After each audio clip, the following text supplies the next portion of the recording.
நான் ஸ்ரீ சங்கரா கலை மற்றும் அறிவியல் கல்லூரியில் வணிகவியலில் 3ஆம் ஆண்டு பயின்று வருகிறேன்.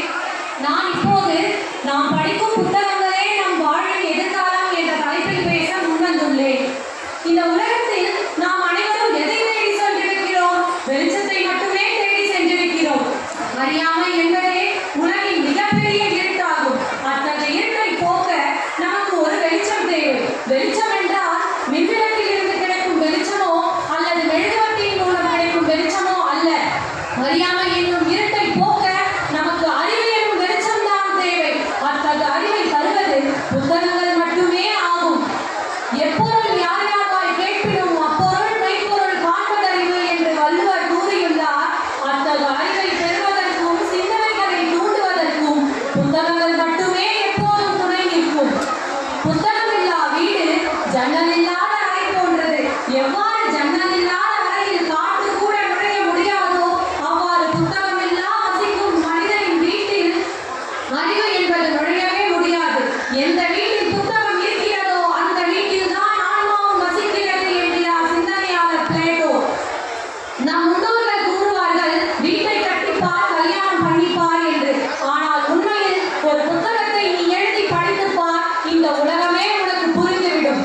தேனை சேகரிக்கும் வண்டுகளைப் போல நாம் எப்போது புத்தகத்தை சேகரித்து படிக்க தொடங்குகிறோமோ அப்போதுதான் நம் அறிவும் பெருகிக் கொண்டே இருக்கும்.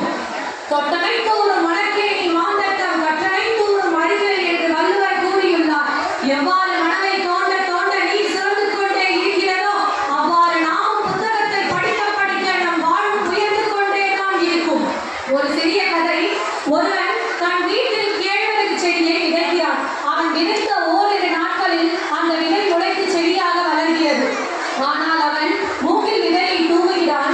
6 மாதங்கள் கழித்து பார்க்கிறான், அது முளைக்கவில்லை.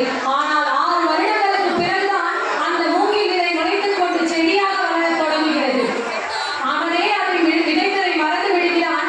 ஆனால் அந்த செடியை பார்த்த பிறகுதான் அவனுக்கு அது நினைவுக்கு வருகிறது. இதிலிருந்து என்ன தெரிகிறது? விதைத்தவன் தூங்கலாமே தவிர விதைகள் ஒருபோதும் தூங்குவதில்லை.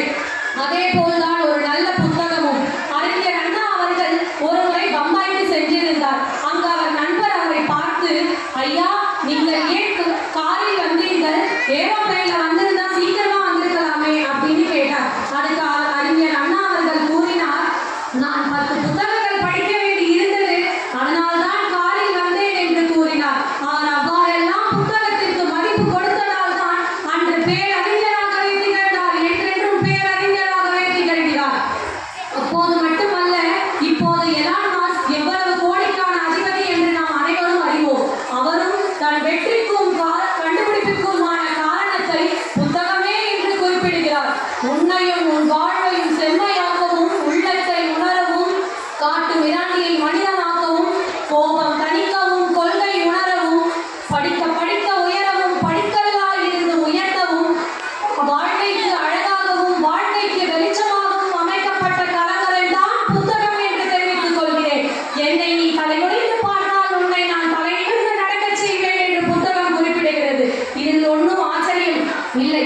எப்போது நாம் புத்தகத்தை தலைமுடிந்து படிக்கிறோமோ அப்போதே நாம் அனைத்தும் அறிந்தவன் ஆகிவிடுவோம். புத்தகத்தை நாம் படித்தால் இந்த உலகமே நம்மை சுற்றி வரும். எனவே புத்தகம்